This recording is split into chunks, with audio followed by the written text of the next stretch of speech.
What's up, everybody? Welcome to another episode of Archill Podcast. Today I'm joined with legendary software architects, Mark Richards and Neal Ford. If you're familiar with literature on software architecture, there's a high chance you have come across books authored by Mark and Neal. Together, they have co-authored three outstanding books: Fundamentals of Software Architecture, The Hard Parts, and their latest work, Head First Software Architecture, which is set to release this April. I can't be more excited to share the episode with you. So without further ado, here it is. My conversation about software architecture with Mark Richards and Neal Ford. Enjoy. Hi once again. So as you can see, I got your book here. I'm a big fan of yours, first of all, and thanks for joining. And can we start from the very basics? Can we define what software architecture is, and just what is it? Can you define that? No. I think the no comes from the fact that we now actually officially have written 3 books about software architecture. Archil, the one you showed, which is the Fundamentals of Software Architecture, our second book, which was Software Architecture, the Hard Parts, and our most recent book, which is in production right now, which is Head First Software Architecture. Yeah, boy, Neal, with all those books, I start getting confused about the title. But it is, Archil, really hard to define, which in fact is part of why it took us 3 tomes to be able to kind of really explain or describe this concept of software architecture. And we still haven't done it because it's an undefinable thing, because it really gets back to the famous quote that's most often attributed to Martin Fowler, but it was actually Ralph Johnson who said, software architecture is the important stuff, whatever that is. But the point of that is it's a perspective. It's not a hard and fast definition. People want a mathematical definition of software architecture, but you can't, because to a developer, software architecture is one thing. To an operations person, it's something else. To a business person, it's something else. That gets to the core of this idea. And this is one of those topics that we actually tackled more head on in the Head First Software Architecture, because it's meant to be more of a beginner book. And we really dug into this distinction between, for example, architecture versus design. That's another one of those things that people want a hard and fast mathematical definition of those things, but you can't, because it's always on a spectrum. It's always this sort of, wishy-washy spectrum of, where does it lie on this larger spectrum? And, is it software architecture or not? Is it another one of the spectrum things? And we actually identify several of the things that let you know that maybe it's more of a software architecture decision than a design decision. Like, how hard is it to change? And, what's the long-term implication? So I think that's probably the best we can ever do. Yeah. Well, of course, we can start answering this question by one of my quotes that seems to have gotten very popular, which is software architecture is the stuff you can't Google. And what I mean by that is, as we're developing code, I'm like, oh, I know there's an API call for this. And so I go to Stack Overflow, and sure enough, there it is, along with the techniques of how to do something. I Google it and copy paste it in my code, and I'm done. But if I need to make a decision on any kind of thing, should I use a shared library or a shared service? Should I use async or synchronous communication? What kind of contract should I use? Should it be strict or tight? I can't Google those things. Well, I could, but Google will come back with 0 results found because of those 2 magic words, Archil. It depends. And that is, so Neal and I, in our book that you showed there, coined 2 laws of software architecture. And the first law is that everything in software architecture is a trade-off. You can't say, oh, you should always focus on performance, or scalability is always a most important thing, because it may not be for my situation. Oh, you should always use orchestration versus choreography. You can't say these things. So within the structural aspect of software architecture, what that implies is that there's really no best practice. And Neal defines this best. Best practice is where you can basically turn off your brain and just blindly do something. And that helps define what software architecture is. But what we did in our Head First software architecture book, which hopefully will be released in, I think it's beginning of April 2024, is we chose to use the traditional building metaphor. And we think about software architecture and building architecture. And it's a useful metaphor for starting out to really get a grasp of, I'm a developer. Everybody keeps talking about, well, what about the architecture? And I have no idea what you mean. So the building metaphor actually works really well to help describe these concepts. Because if you think about building a house or even an office building, you need some planning. There needs to be some structure to it. Can you imagine, Archil, if you took a bunch of bricklayers, a bunch of plumbers, electricians, got them all together and said, let's build an office building? Can you imagine what that would look like? or better yet, I think we want an office building. I'm going to go check with them, but you get busy building the thing. Start doing some plumbing. I know we're going to need some bricks and some plumbing somewhere, so go ahead and start. So it's a useful metaphor for actually kind of saying, well, what is architecture? It's the structure of the system. It's how our code is organized and grouped. It's the communication between components or services. And this is a good analogy. But like all metaphors, what is it? Oh, Neal, I've got to write down that quote from, I think it was Don Box, or who was that Don from? Box, yeah. All models are wrong, but some are useful. There you go. All models are wrong. And as a matter of fact, the building metaphor for software architecture is wrong.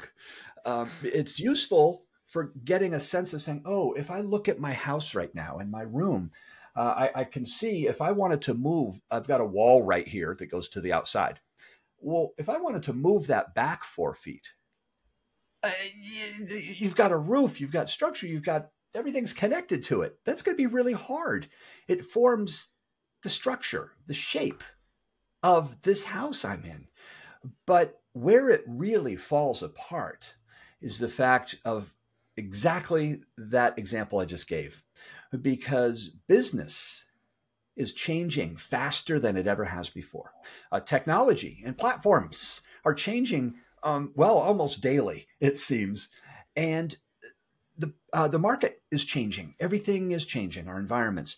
And necessarily, our architectures need to change as well, quickly, to accommodate those other kinds of changes. They need to be malleable. They need to be flexible. They need to evolve. They need to be iterative.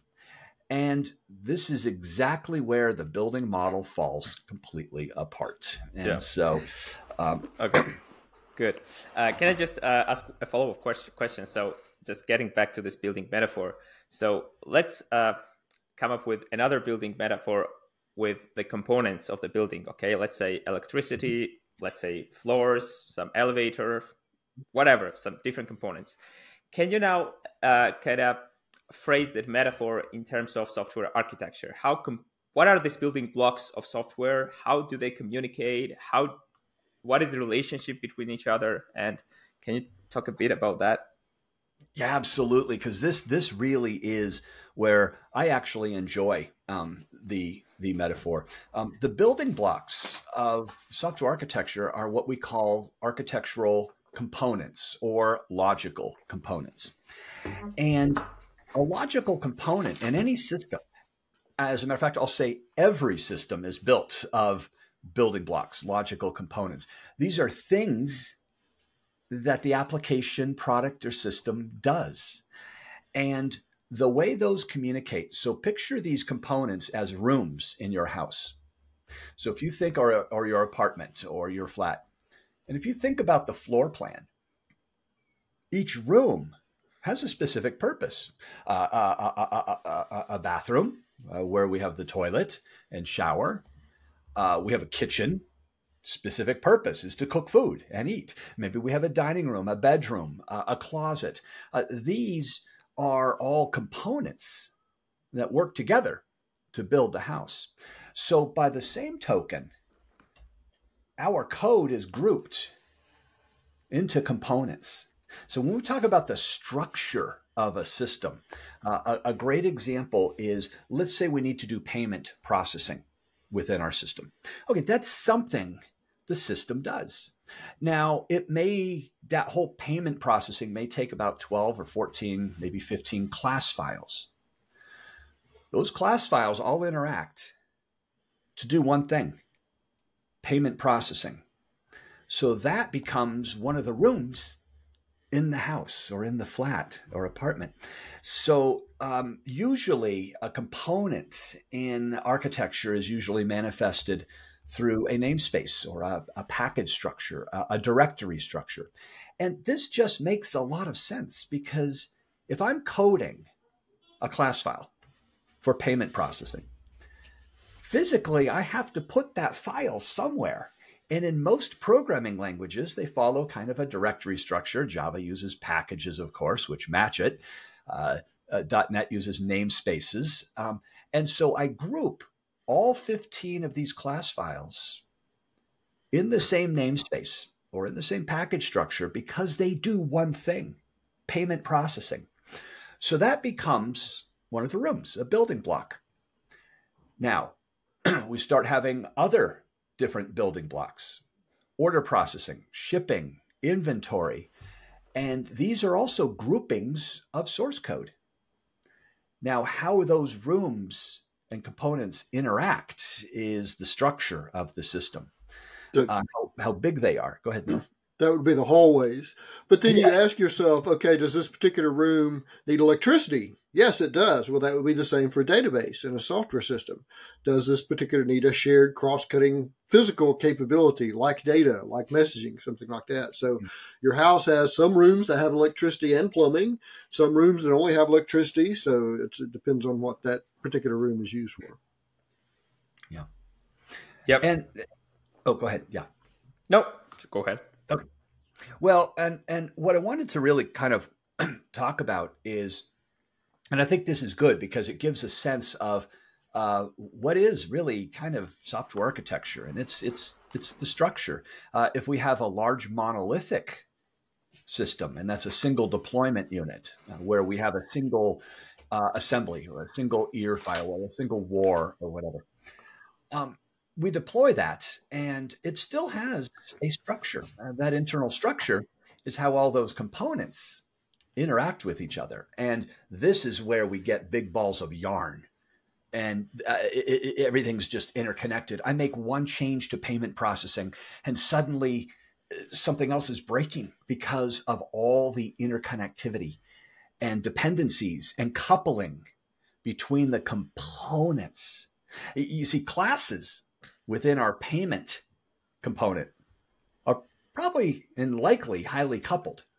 They all interact together to do payment processing for different kinds of payment, whether we're doing World Pay or a credit card or a gift card. But then when we look at the coupling between components, this is where we start getting brittle systems we can't maintain or test, or every deployment, something breaks because of all these dependencies. When we switch to a distributed architecture, things like microservices, event-driven architectures, service-oriented, space-based, these are where we have services that all interact now. And the interconnectivity between services is where we get the dependencies, the coupling, the brittleness. And this is the concern for architecture. But it also transcends the structure, because there's also operational considerations that defines architecture. system functions perfectly. Look, we can place orders and it just all works perfect. What happens when you have 100 concurrent users and all of a sudden the system goes boom? it just crashes. Yeah. It functions perfectly. It's flawless, but you can't scale it to more than 5 users, or it's too slow. But it works perfect, but it's too slow. So things like scalability, performance, availability, fault tolerance, reliability, these are things that the architecture has to support.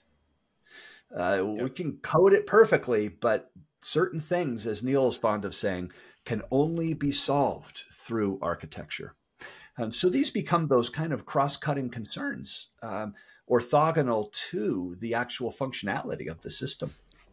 So that's another good definition of architecture. Yeah. Great. Just speaking of this monolithic architecture you mentioned, can we talk a little bit more about monolithic and distributed architectures, and maybe just play this game of trade-offs between them? I mean, what are the trade-offs of using them? And how can we define those? So I'm sorry, I got so excited about the trade-off game, I forgot your question now. we have an entire chapter in the Head First Software Architecture book about the trade-offs of monolithic versus distributed systems. Yes. So, I mean, there are a lot of differences between those. I mean, the fundamental difference is you've got one thing versus many things. And so one of the fundamental problems of monolithic systems, if you keep trying to add to that system, you're eventually going to run out of some resource because it's one thing. And no matter how big your bucket is, if you keep adding stuff to that bucket, it's eventually going to fill up. And so that's what Mark alluded to earlier, that there are some problems in software that you can solve with either design or architecture, but some problems require architecture. Certain level of scalability requires a distributed architecture. And so that's one of the things that would motivate you to go to the more difficult to get correct and, dragon's den of complexity of distributed architectures, but sometimes you have to do that to meet capabilities for the system. Yeah. Well, and if we look at monolithic versus distributed architectures, kind of it really, in some ways, boils down to some key trade-offs, because the superpowers of monolithic architectures, of which they are not dead, monolithic architectures are alive and well, and the superpowers of those are the overall simplicity of the system, the overall cost of not only developing but also maintaining that system.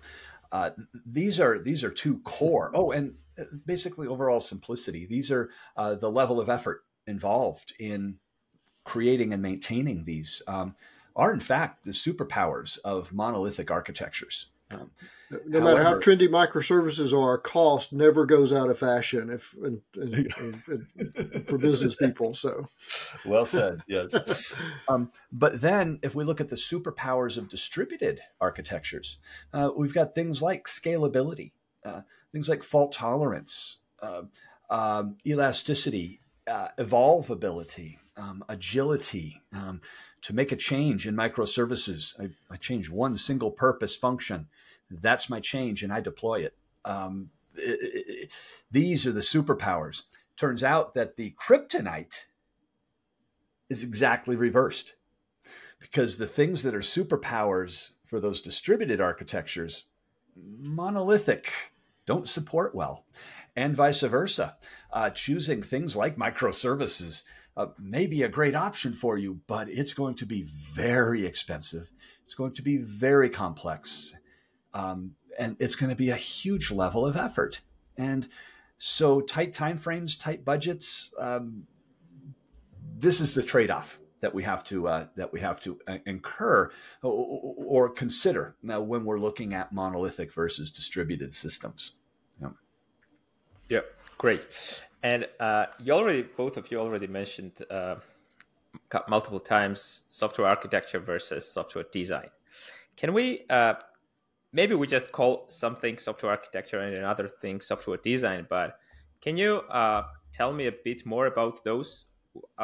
what is the thing we call architecture and what is the thing we call design? Can we outline that? Well, the only answer I can give you is it depends. Well, but Neal, we do have criteria that we do. we've developed because, as Neal said, it's all on a spectrum. And we tend to think of things as binaries. It's architecture. No, it's design. No, it's architecture. No, it's design. And what Neal and I realized, I think, Neal, when we were actually writing our Head First book, right? Is that when we came up with that? That actually predated. It was an online class that we were teaching, but the first book it showed up in is the Head First book. That's right. That's spectrum. Right. Yeah. But the key question is, excuse me, how do you know? Where is it more about architecture or more about design? And 3 criteria that Neal and I came up with to determine this. First of all, and probably the biggest one, what's the overall level of effort to make this change or to implement this feature, or to change it if you decide, oh, that's maybe not the right decision. And so that's really kind of the first piece is really that level of effort. And you can think about this in terms of examples. So I want to make a change to this user interface element. I want to make this button a different color. That's clearly design. I want to change from a monolithic to a distributed microservices architecture. That's clearly architecture. And one of them is man years worth of effort, and the other one will take a web designer about 15 seconds. Yeah. The other one is it strategic decision that you're making or a tactical one. And the way we delineated this to qualify it was to say, well, I have a decision I need to make. Is this about architecture or design? How fast can I make that decision? How many people are actually involved in this decision? How many weeks go by of analysis before I can make this decision? If I'm choosing to implement or to plug in a new third-party PDF renderer to generate reports in PDF, and we don't like the current one we have, we want to use this one. Okay, yeah, that's good. Let's do it. We could decide that within an hour with one person. However, should we be using microservices for this? Or, oh, I got a better one. Should we be doing this implementation in cloud or on-prem? How long does it take to make that decision? That becomes more strategic in nature versus a tactical change that we're making. And so the more strategic it is, generally, the more it's about architecture. And then the final criteria is really about the significance of the trade-offs. Everything has trade-offs. Oh, here's a great example, Archil. This class file is getting pretty big. What if I should split it up? Decision, architecture or design? Well, there's trade-offs involved. Well, what are the trade-offs if I split this class file? Well, the benefit is it'll be better, more maintainable, probably easier to test. Well, yeah, but there's always a trade-off. Always. So what's the trade-off of that? I guess more class files. In order to understand the full scope of that functionality, I have to look at 2 class files versus 1. Okay, it's a trade-off. Is that highly significant? No. No, it's not. So that becomes more about design because there is a trade-off, but it's not highly significant. Versus, what's a good example, Neal, of a good architecture? Besides, should we use microservices, which we keep going to? Can you think of another good that has significant trade-offs? Scale or elasticity. There you go. How about this? Should we use orchestration or choreography? Mm-hmm. In other words, we've got to manage a workflow. Should all the services just kind of chain together and talk to one another in a big chain? Or should we have this mediator, this conductor service, orchestrator, that's saying, okay, now you do this, and you do this, and you do this? Well, I don't know. I guess it really doesn't matter. Well, those trade-offs start to become more significant, because which is easier for error handling? Orchestration or choreography, where you've got like a conductor in a symphony. If an error occurs and you've got to do all this stuff for the workflow of the error, well, it turns out it's a lot easier with orchestration versus choreography. Error handling and choreography is very complex. The changing the workflow, the state machine is distributed. These become fairly significant trade-offs. Performance, scalability are impacted by orchestration, are a lot better in choreography.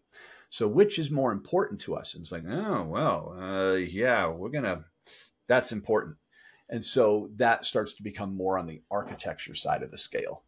Well, and to complicate this even more is that very often in software architecture, every decision has ripple effects and affects other decisions. In fact, pretty much the second half of our Software Architecture, the Hard Parts book really digs into this really, really synergistic behavior between the kind of communication you use, synchronous versus asynchronous, the kind of workflow you use, and the kind of eventual consistency you use in a system.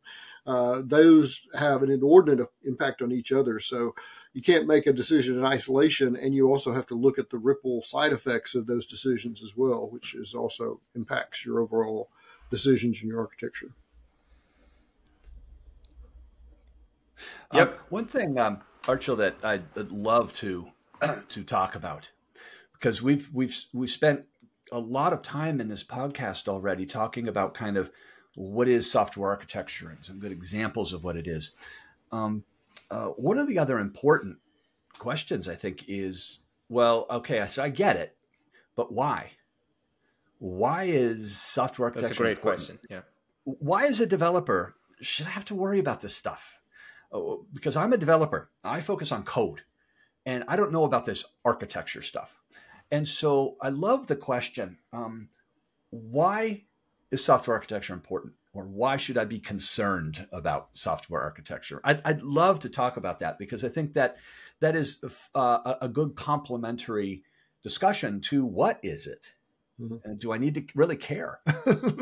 Yeah, that's a great question, actually. Thanks for pointing that out. Yeah, cool. Neal, you want to start? Or I mean, I could talk for probably 5 hours on it, but I've been doing a lot of talking. So no, go ahead. All right. Well, then you clearly have some things to say about it. Oh, I'll start. So many times we kind of know what we want to code, and we just start coding.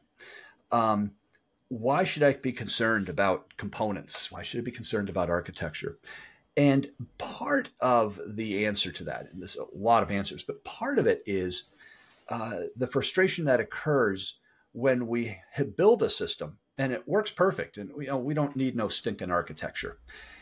And all of a sudden we go to add a new feature, and it takes forever to add it. Or we need to make a major change to one of the lines of business that's supported, or we need to add a new payment type. And all of a sudden we find that the system that we built without a structure or architecture suddenly is too hard to maintain, too tightly coupled. We can't extend it. Oh, no, you don't understand. Oh, let me give you a great analogy. So we build a system, and the user says, oh, this is great, except we want to add a new field to the screen. So the end user says, the main user says, well, I'd like to add a field to kind of track, I don't know, let's say the continent in which the user's in. I don't know, something. I want a new field there. And the team comes back. Well, that's going to take about 6 weeks to implement. And the end user says, what? It's a field on a screen. All I want to add is this one button right here. Why is this so hard? And of course, the team says, oh, you have no idea. And part of the reason these scenarios happen, Archil, is because the architecture, the structure of that system is not sound. It's too tightly coupled. It's not geared towards extensibility or adaptability to new kinds of changes or changes to a system. So this is one out of many reasons why paying attention to the architecture is important. And those kind of changes we do make. How easy is it to test the system? When we make a change, oh yeah, I just tested it. And all of a sudden, 3 things over here break. And this is what plagues a lot of products, systems, applications that companies are dealing with right now. And most of the time, it turns out we didn't pay attention to the architecture of that system. So to extend our building analogy from earlier, let's say that you have a well-structured one-story house and someone asks you to add another story to it versus a shack out in the woods. I need you to add another story to that.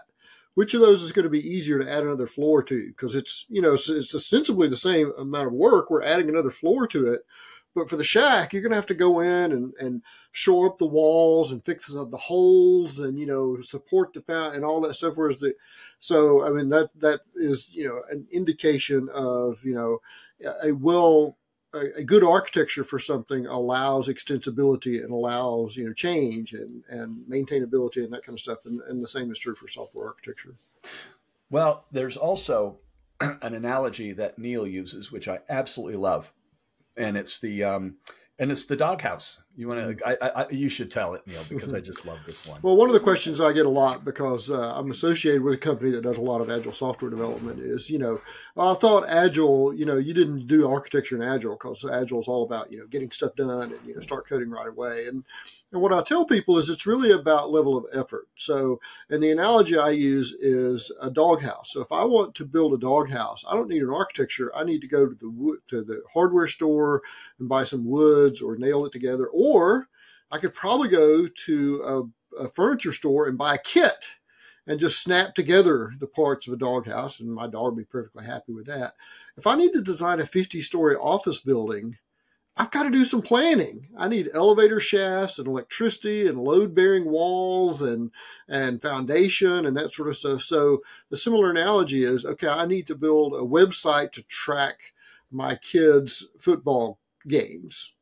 I don't need an architect. I don't need a software architect for that. I need to either bang together a little bit of code, or I can download a framework, just like the Snap Together Doghouse, and put that together in a weekend. But if I need a highly scalable, highly available auction site with serious monetary implications and finance, I've got to have planning. I have to have architecture. So Agile doesn't mean no architecture. What Agile indicates is fast feedback. And so that's the thing you have to do as an architect, is to design systems where you can make structural changes and get fast feedback on those things. And that's really the topic of my book, Building Evolutionary Architectures, is how do you build architectures that you can continue to build on over time because you've built safety nets around important stuff in your architecture. Yeah.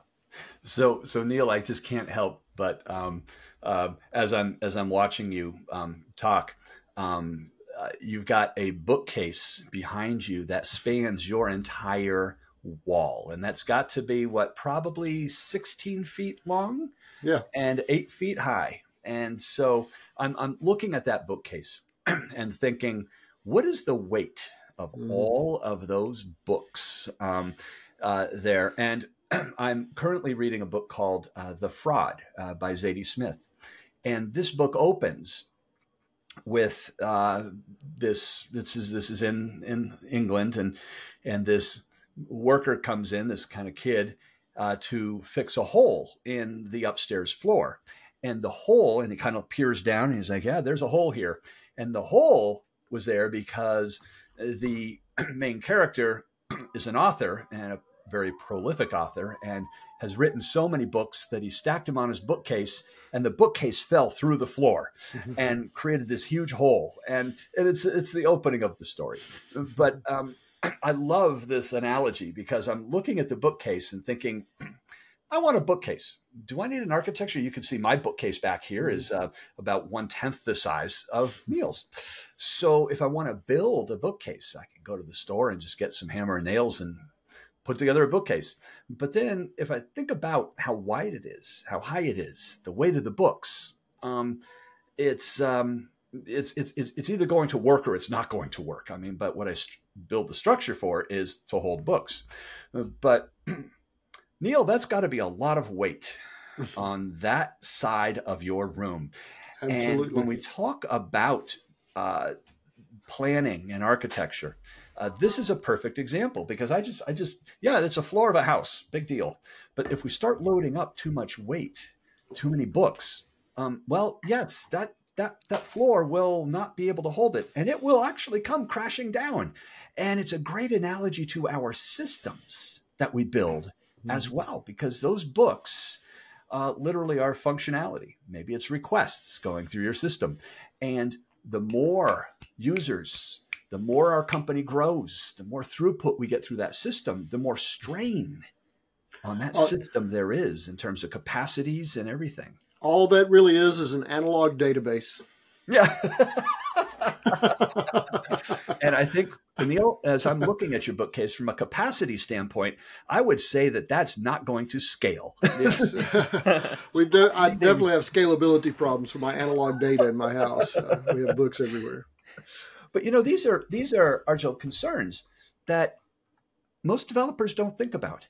And in my experience, and these are really sharp developers, we tend to focus on the functionality, not the throughput, not the concurrency, not the number of users that are going to have to go through the code I'm writing.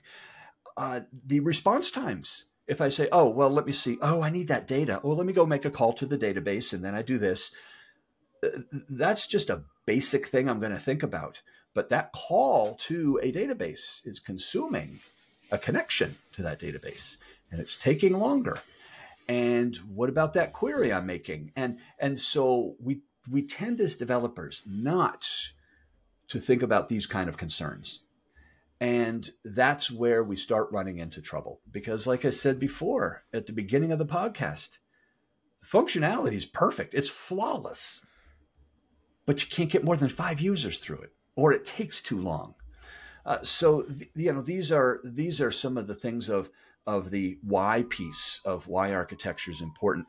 George Fairbanks, another architect, a long time ago, I bet this book is about 12 years old now, maybe even more, wrote a book called Just Enough Software Architecture.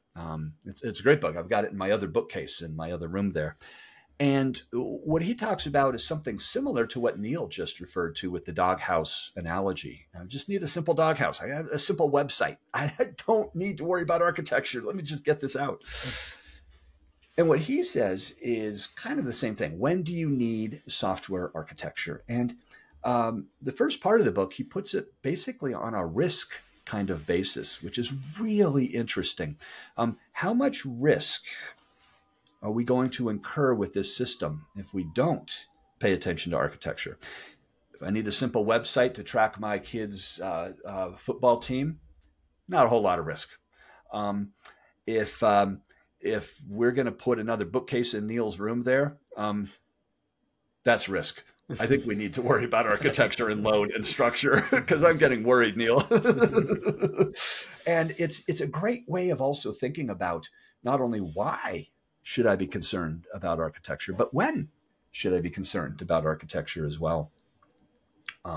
What we like to do, Archil, is a lot of companies don't have the role of architect, software architect. Companies that do, a lot of times find that those architects are spread so thin that it's hard to become effective with the development teams. The communication falls apart. There's little collaboration because the poor architects are working on 5 or 6 systems and are stretched and to the max. They're always in meetings. They're never around. And so one of the things that Neal and I are trying to accomplish, and this is, again, from the Fundamentals of Software Architecture book, well, actually all 3 of our books, especially the head first, is to try to bring these concepts of architecture down into the development teams so that developers can start taking on that role of software architect, to start thinking about architectural concerns as they're designing their software. And this kind of, well, it's a win-win situation. It gets developers focusing more on other concerns besides the functionality, but also it creates more effective and more reliable and resilient software. Exactly. I just wanted to say that in some sense, every developer should be an architect, right? In some sense. So that's exactly what you described. Amazing. So just one thing I want to touch right now is in one of the talks, I guess, Neal, you were saying that software architecture is kind of evolving an iterative process. Like it's not binary that you just look at the problem and you come up with this perfect solution directly, right?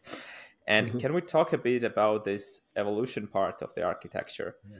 So how does it happen in practice? So when we just start the project and how does it evolve? Let's say new requirements come in, maybe we just pivot our product, I don't know, whatever happens. Can you talk a bit about the evolution?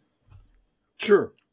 So there are really two different ways to think about evolutionary architecture. One of them is how you structure your application, how the components go together, how they communicate, how well structured, how good your encapsulation is, et cetera. So there's a lot about, how to structure applications. But probably the more immediate thing is the mechanics of how do you build systems that you can grow over time. So let's separate architecture for a second into domain versus capabilities.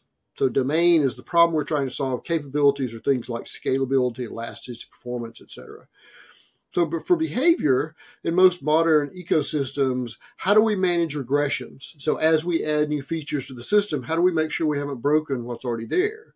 Well, we have a lot of mechanisms for that. We have unit tests, we have functional tests, we may have user acceptance testing. In fact, if your company is big enough, you have an entire department called the QA department that is responsible for making sure that you haven't broken anything that currently works as you build new stuff onto your system. What you need is a similar mechanism, but for those architectural capabilities. That's this idea of an architectural fitness function. It's like a unit test, but for architecture capabilities, not for behavior.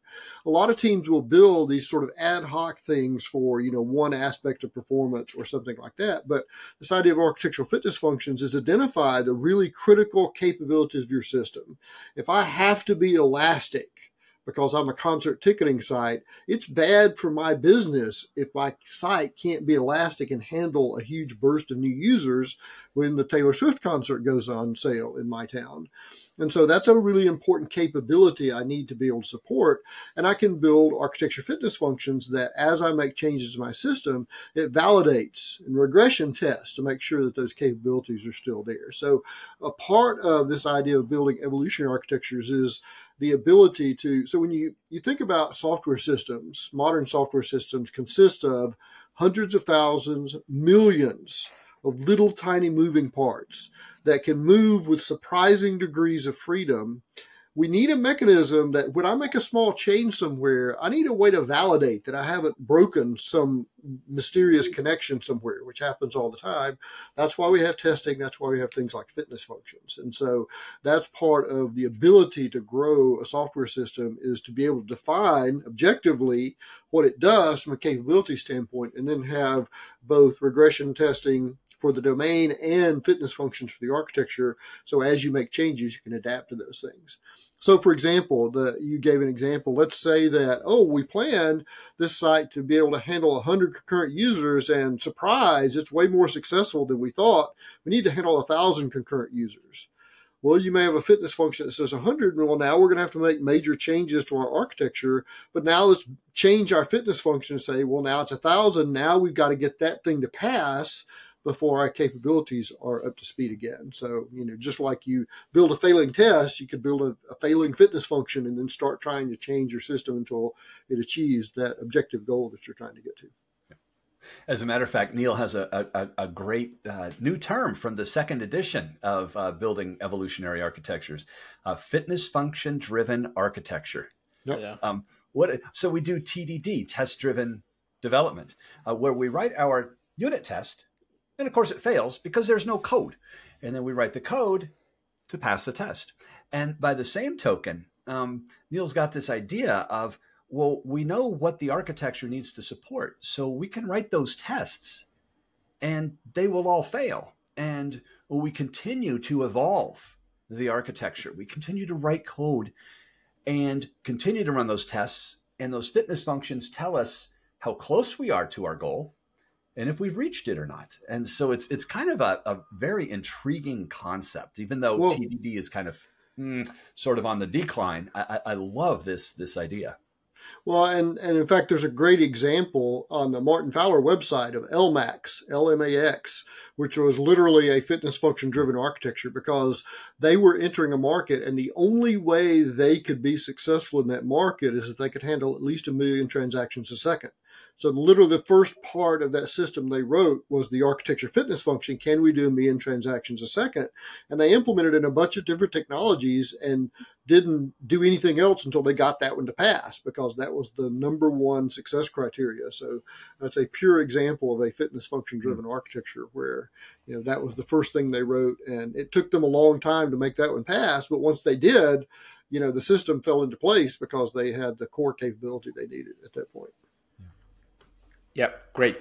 And just a follow-up question. So just a couple of minutes ago, Mark described the bad weather situation when we have a bad architecture and it's really hard to add some features and modify it, whatever. Is there any kind of solution to that case, or we just need to get rid of that architecture and directly start rewriting on new architecture? Or we can kind of gradually modify it to work better? Can we do something like that? Well, again, this is a spectrum thing. So I've got a shack that's barely standing up, and I need to add a new story to it versus a well-structured building. It really depends on how much effort is it going to take. Most people misjudge this horrifically because of the sunk cost fallacy. Well, that system can't be terrible because we've spent 10 years and $10 million building it. No, it's still terrible. You just sunk a lot of money into it. And it would actually be cheaper to tear it all down and rewrite it from scratch. But we've already spent all this money on it. And so, the sunk cost fallacy ends up nabbing you there. But I think that's where it gets to. So we've been talking a lot about designing architectures, but you need to be able to evaluate existing architectures as well. When you show up at an architecture and somebody says, we need you to modify this, take this monolithic architecture and change it to a distributed architecture, you need to be able to evaluate that and say, is that a fool's errand? Because if it's a terrible big ball of mud, it's going to take more effort to untangle that ball of yarn to make sense out of it and then convert it to a distributed system than just build a pure distributed system that doesn't have all the entanglements that you have to untangle from. So part of the job of architect is how do you assess an existing system and make the hard judgment call. Nobody in your organization wants to be the one to say, nope, this is a pile of trash, we should set it on fire like a dumpster fire. But somebody should say that in a lot of organizations. So one of the things that I learned well from project managers at ThoughtWorks is that it's a really good idea to deliver bad news as quickly as you can. Because the longer you let it fester, the longer you make people think that, oh yeah, this is salvageable, then the worse that news is because you're giving them less time to plan for contingencies. And so if you know it's bad, and the instinct as an architect is to say, well, it's kind of a train wreck, but, if we work extra hours and, if we get lucky and, if nothing unexpected comes up, because when's the last time that ever happened on a software project, something unexpected coming up? That never happens. So, maybe we can get it, but, that's not going to happen. So I think it's really important to be honest, because the architect has a unique perspective on things. Because we see parts of the domain, we see capabilities, we see operations, we see data, and we should take advantage of that unique perspective and vantage point, and be able to articulate an argument to the business or to operations or to data about what is the best, the least worst set of trade-offs going forward for whatever we're trying to build. Well, one of the things, Archil, that this is well, at least in my travels and in my experience, a fairly common problem. Uh, Architectures always evolve. Changes always start piling up, and something that was well structured suddenly becomes just a big ball of mud. We can't maintain this anymore. So when we start talking about architectural refactoring, there's a lot of approaches we can actually take to start to improve our situation structurally to allow us to start adding things and make changes better. One of those is known as volatility-based decomposition. And when we take our system, whether it be a monolith that's just totally unstructured and just so coupled we can't even figure it out, or whether it's distributed, it doesn't really matter. But one of the things is to focus our refactoring efforts on the areas of the system that change the most, because that's where we're going to have to bolt on additional functionality or constantly make changes to business rules, so the UI functionality. And so identifying those pieces and decomposing or refactoring those pieces helps speeds up the large architectural refactoring efforts. In our book, the software architecture, the hard parts, I believe it was chapter, I can't even remember the chapter number now, but it's the largest one, is on another approach, which are a series of component-based decomposition patterns. And these are a series of patterns that you can start to refactor the structure of your system. We're moving code around. A lot of right-click refactor moves to start to clean up our components. And then from there, start to be able to extract those components and start making our systems, whether they're monolithic or distributed, more modular. And so these are kind of some of the techniques of basically architectural refactorings, changing the structure. Now, in most organizations, we tend to adopt Agile, and what I like to do is encourage the use of something called architecture stories. An architecture story is a refactoring of the structure of the system. And this has benefits to be able to increase scalability, maintainability, testability, deployability, fault tolerance, you name it. These are all the ilities, or what Neal and I call architecture characteristics. And sometimes it's necessary to restructure our system. But this is not like technical debt. These are things that are going to cause the system to fail. And so I like to put those as architecture stories because they're not functional in nature. I'm not helping the functionality at all. I'm helping the orthogonal requirements, the architecture characteristics. And it's a great tool for negotiating with product owners in terms of, whoa, how many points do we have this iteration? 22. Can I now add this 3-point architecture refactoring, please? And so, so that's typically what I will use. But this is all part of the discussion about, yeah, this is a common scenario, and it's about refactoring the architecture, kind of piece by piece. Yep. Actually, I just love those architecture stories. That's like every team should just include maybe some part in each sprint or whatever they call it in their workflow. So that's amazing. And now I think we've been already talking for about an hour, and I think we can get to the final point of our conversation. And I want to thank you for this amazing conversation, and thank you in general for all your resources and all your efforts which you provide to the community. And I'm personally always advocating for explaining things in simple words, and that's exactly what you do.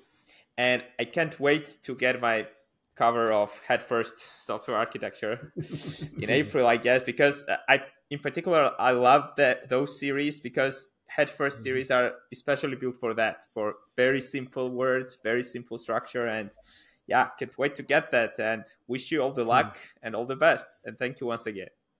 We can't wait for you to get it either. Yes, exactly. Yeah. That would be amazing.